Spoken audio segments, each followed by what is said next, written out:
Right now, the very existence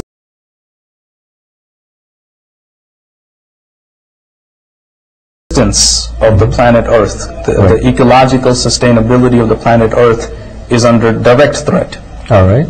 If the current trends continue, we may not have a habitable planet Earth in 100 to 200 years. Absolutely. The result, that is the direct result of modern secular science, modern secular technology. We have to take a short break. We will be right back.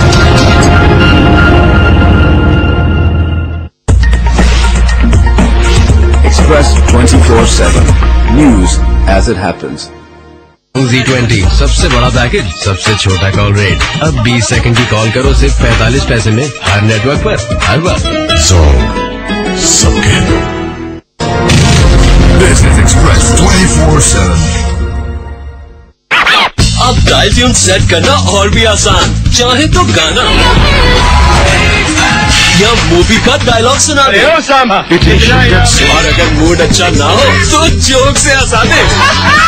न call करने का झंझट, न settings की tension, बस SUD लिखकर 250 पर SMS करें, एप्लीकेशन डाउनलोड करें और एक क्लिक से डायल ट्यून सिलेक्ट करें। सिर्फ 10 रुपए में पूरा महीना ऐश करो और सब कह दो। सब कह दो। This is Express 24/7.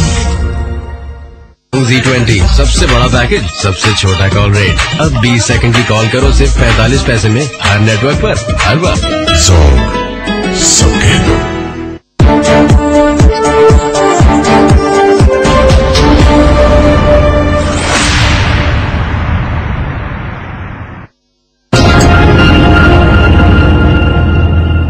Welcome back to Discourse. Just before we left for this break, Dr. Kaushal, we were discussing the relationship between secularism and fundamentalism. And one of the things that really begets my attention over and over again is that in order to be secular, one has to be modern. Can one be modern without being secular? Similarly, if fundamentalism is inspired out of modernism, it's inspired out of new conditions of the world. Without the modern mass society, fundamentalism is non-existent. And at the same time, we also know that all of us today are products of modern society. We do not have a choice between modernity and tradition anymore as far as the structures of the world are concerned, do we? For example, the economic structure of the world is either capitalist or has been communist for a number of years. The social moorings, social worldview born out of the theory of evolution, moral relativism, and at the same time, politically speaking, we live in a world of nation states and not a confederate ummah and its units. So if we are modern and the choice of being traditional is no longer there, how do you see that in order to resuscitate the middle ground, where do we need to go? I think this is precisely the great debate at the most macro level that is taking place, because the dominant school of thought in the secular camp is you cannot be modern without being secular. I mean, this is the ideology that is this is the ideology of the World Bank. This is the ideology of, let's say, the International Criminal Court, International Court of Justice.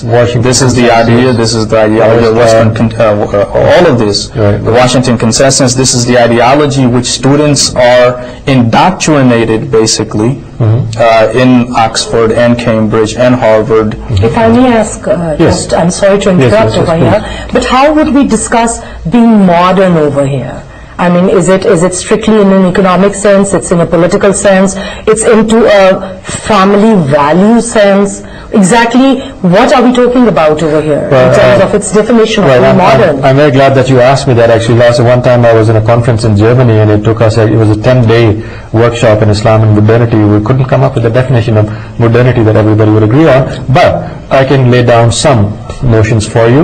That it is starting from Reformation in Europe, leading to the 19th century scientism, and again the ultimate divide of religion and church inside of Europe. These are the origins of modernism that lay embedded in the European history, in a certain constellation of events embedded in the European history alone.